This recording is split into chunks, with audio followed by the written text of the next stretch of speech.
How many of you have been on a hot air balloon ride? A few of you?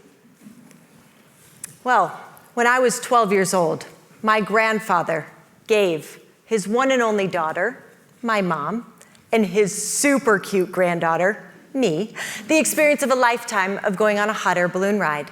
And our balloon was in the shape of a giant red strawberry. So when we walked up to the park and we find the giant strawberry and we meet Jack, we were so excited. It was amazing, this experience of a lifetime. So we start climbing in the basket. Jack is helping us load in. He's confident, knowledgeable. And as we start loading in the basket, it's this gorgeous Colorado sunny day. So Jack takes off his coat, he throws it to his wife, who's helping and assisting with the ropes on the ground, and Jack jumps in, hits the starter, pulls that cord, and what's this sound that comes down on you?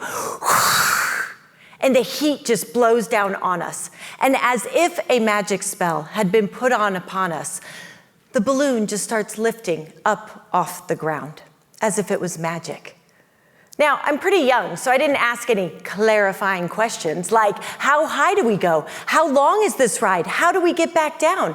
I have no idea. I'm just up for the adventure. And as we start rising up, I noticed that my grandfather had gotten in his Jeep to track the balloon. And I'm now watching my grandfather's Jeep off in the distance just turn into this little Hot Wheels car. And I'm telling you, for those of you who have been, you may be able to attest to this. You reach this elevation where you're no longer rising up. You just start maintaining. Everything becomes very quiet, very calm. It's actually really eerie, but it's so beautiful. Well, in that moment of our calm, what seemed like out of nowhere, this microburst of air blasts through the basket, and it just blew the pilot light right out. So that was Jack's face. Jack looks up, in total disbelief. And he looks at my mom and I, and he starts reaching in all of his pockets. And now his face turns to panic. And he starts rummaging through all these leather bags. He's throwing stuff everywhere, cursing up a storm. And he picks up these old white crusty helmets, and he gets very serious. And he looks at my mom and I.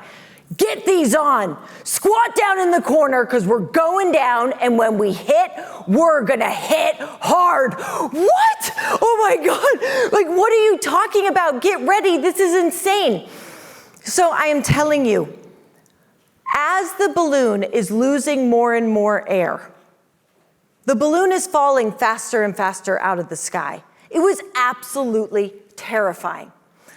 All I remember is Jack suddenly becoming very serious and looking at my mom and I and saying, "Are you ready? Are you ready? Oh my God, my mom is still trying to put this helmet on me. It's way too big. It's never gonna save my life. My head's bopping around and her hands are shaking." And he says, "Get ready."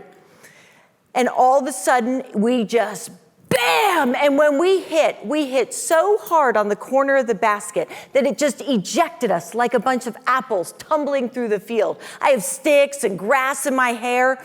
And I remember looking up and seeing that the giant strawberry had wrapped itself around one of those huge highway light poles.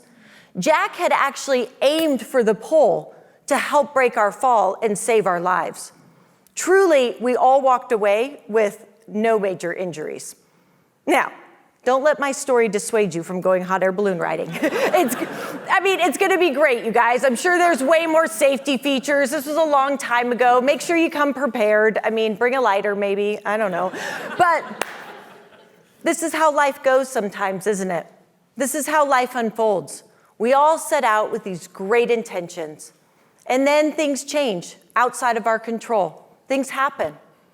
And we're all going to react to our pilot light being blown out. That's natural.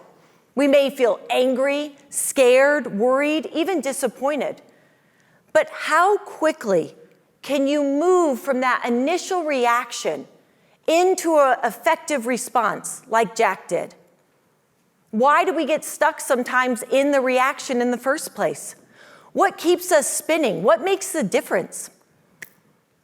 As a cultural anthropologist, who studies conflict resolution and conflict and crisis management, these are the questions that I research. And here is what I've learned. What I've learned is that an unexpected event is not chaos. An unexpected event is just an unexpected event.